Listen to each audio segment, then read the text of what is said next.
Hello everyone in CardioMind's channel, and today we are speaking about an interesting topic that raised attention in the last decade, which is cardiac rehabilitation. And in order to simplify it, we are going to turn this video into 10 questions and answers that we are going to discuss regarding this issue. The first question: what is meant by cardiac rehabilitation? It is a comprehensive multidisciplinary intervention that includes exercise training and counseling, dietary counseling, education on the healthy lifestyle, risk factor optimization, smoking cessation, occupational and psychosocial support. All these elements help to improve the patient outcomes, and that's why it is a multidisciplinary program, not just a cardiologist. It includes a dietitian, psychiatrist. The second question: when should it start? It should start after a cardiovascular event, for example MI, acute coronary syndrome, stroke, acute lower limb ischemia, after revascularization procedure including coronary artery disease, cerebrovascular disease, or peripheral arterial disease, even if they are elective procedures, and heart failure patients. So all of these categories are indication to start cardiac rehabilitation as soon as possible. The benefits of rehabilitation includes reduction of cardiovascular hospitalization, because when the patient is compliant to his medication, to the risk factor control, to healthy lifestyle, all of these will reduce the incidence of MI, acute coronary syndrome, or acute heart failure. And of course, this would help to reduce the incidence of MI and acute coronary syndrome and all types of cardiovascular events when the patient is having healthy diet, exercise training.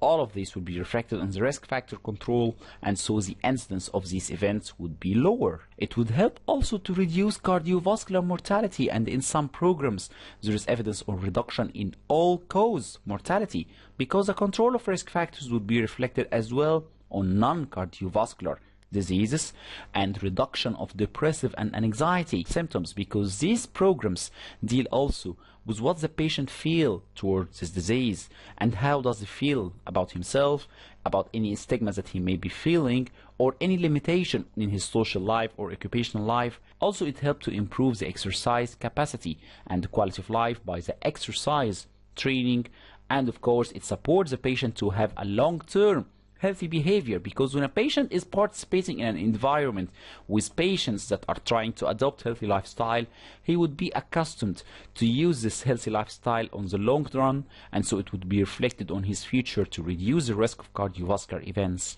and hospitalization. And needless to say that exercise-based cardiac rehabilitation accentuates these benefits, and that's why cardiac rehabilitation is considered to be cost effective, because in this case the cost of having a cardiac rehabilitation unit in the hospital, to have a doctor or trainers dedicated to the cardiac rehabilitation, would help to reduce the burden of cardiovascular disease in the population level, reduce the number of hospitalization, reduce the number of needed procedure due to the risk factor control. So of course the positive impact of cardiac rehabilitation on the population level justifies the cost of using these programs in hospitals. But is there any evidence on the benefit of cardiac rehabilitation? Most of the clinical trials and registries were highly heterogeneous regarding the results, and these of course were influencing the national guidelines and their legislation and application. However, the results of recent reviews provide the clinician with the minimal requirement to have a successful rehabilitation program after MI, PCI, or CABG. And what are these requirements? We need to have a program that is supervised and carried out by an adequately trained healthcare professionals, including cardiologists, and of course well-trained nurses. We need to start it as soon as possible after the initial cardiovascular event or after the revascularization procedure. Any delay would increase the possibility that the patient will not participate in the program. The exercise-based cardiac rehabilitation should include aerobic and muscular resistance exercise, which is individually prescribed according to the pre-exercise level of the patient and the health condition. The dose of this rehabilitation includes the number of weeks of exercise training multiplied by the number of sessions per week multiplied by the average duration of session in minutes need to exceed 1000, and the number of these sessions need to exceed 36, and all recognized cardiovascular risk factors need to be discussed and treated, including obesity, hypertension, diabetes, smoking, hyperlipidemia. All of these are important to be addressed and discussed to reach optimal control, and so this would be reflected on the patient by reducing the number of cardiovascular events or the possibility to have another event in the future. Why is exercise an essential component in any cardiac rehabilitation program? The exercise contributes to better risk factor control because by this the patient would lose significant body weight, and so he would achieve optimal control of blood pressure, blood sugar and blood lipids. Also, it would contribute to improved quality of life, and the patient can get rid of any negative energy, reduction in hospitalization frequency because the net result of risk factor control is reduced possibility of hospitalization, and of course it is cost effectiveness because the risk factor control reduction in hospitalization would have a positive impact on the population level. And remember that there is no single component of exercise that is considered to be a significant predictor of mortality. The patient needs to adhere to the full intervention program, which would help to improve the outcome. That's why the European Association of Preventive Cardiology has introduced a digital interactive support tool, which is EXPERT tool, and it allows the healthcare professionals to compare their exercise prescriptions for the patient to the predetermined patient case with the outcome of this algorithm, so we can achieve or we can decide whether the patient has reached the target goal in the exercise training or not. Number 7 is a realistic question. What about the referral rates for rehabilitation? Still, rates of referral, participation and implementation are still low. But why this? Number 1, there is poor referral from doctors because many doctors concentrate mainly on medications and intervention rather than advising the patient to participate in the rehabilitation program.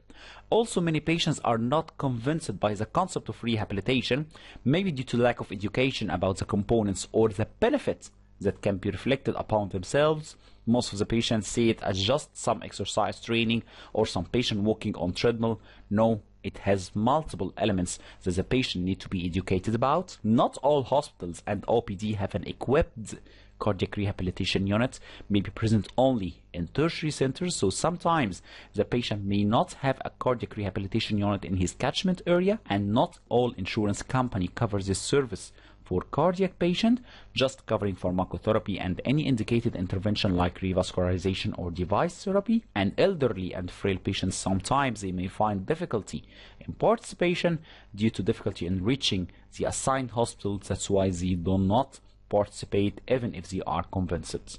So in order to be optimistic, how to improve the referral rates? First of all, face-to-face interventions between the patient and between a trained nurse or a doctor help to improve the enrollment rate, because in this case the patient is educated about the components and benefits of cardiac rehabilitation, and also the compliance rate may be higher with home-based interventions or visits when, for example, a trained nurse visits the patient at home in order to speak to him about the risk factor control, about any challenges that he is facing if the patient cannot go to the hospital. Presence of a cardiac rehabilitation nurse is a cornerstone for the success of any rehabilitation program, because he or she are much more dedicated to implementing the components and to speaking to the patient much more than the doctors. And also the home-based cardiac rehabilitation program with or without telemonitoring can increase the participation rate, and it may be as effective as center-based cardiac rehabilitation. And we should not forget that telehealth intervention, like using mobile phone, are more effective than no intervention at all, and so it may complement the conventional rehabilitation. And mobile device-based healthcare delivery through smartphone can show significant improvement in the health-related quality of life. And this drags us to the terminology of mHealth, standing for mobile health. The National Institutes of Health define it as the use of mobile and wireless devices like tablets to improve health outcomes, healthcare services, and health research. And so telehealth is a broader term, while mHealth is a subset of this term, referring to a specific way to use the mobile technologies like mobile calls or mobile application to achieve the improved health goals, because by this the nurse and the doctor can help the patient to increase his compliance rate and improve his risk factor level and monitor the achieved level regarding exercise, diet, smoking cessation, and risk factor control. So now we are reaching the last question in our video today. What are the latest recommendations regarding cardiac rehabilitation? In the 2021 guidelines of cardiovascular prevention, there is a class 1 for any patient to participate in a medically supervised, structured, comprehensive, multidisciplinary, exercise-based rehabilitation program for patients after cardiovascular events, after revascularization procedure, and for patients with heart failure to improve patient outcomes. There is class 2A to increase cardiac rehabilitation referral rate and compliance using electronic prompts, automatic referrals, liaison visits, structured follow-up by nurses or healthcare professionals, and early program initiation as soon as possible after discharge or even before discharge. And class 2B for home-based rehabilitation, telehealth and mHealth intervention to increase patient participation. And maybe the evidence here is much weaker because there are no much trials on these new methods to improve the compliance rate, but maybe in the future the evidence may be stronger. So after we discussed these 10 questions and answers regarding cardiac rehabilitation, our take-home message is that cardiac rehabilitation is not just some exercise programs implemented by the cardiovascular patient. It includes exercise training with nutritional advice, health education, risk factor control, smoking cessation, psychosocial support, and occupational support. That's why we call it multidisciplinary comprehensive program. Thank you very much for watching this video, and wait for the next video about recommendation for specific cardiovascular diseases.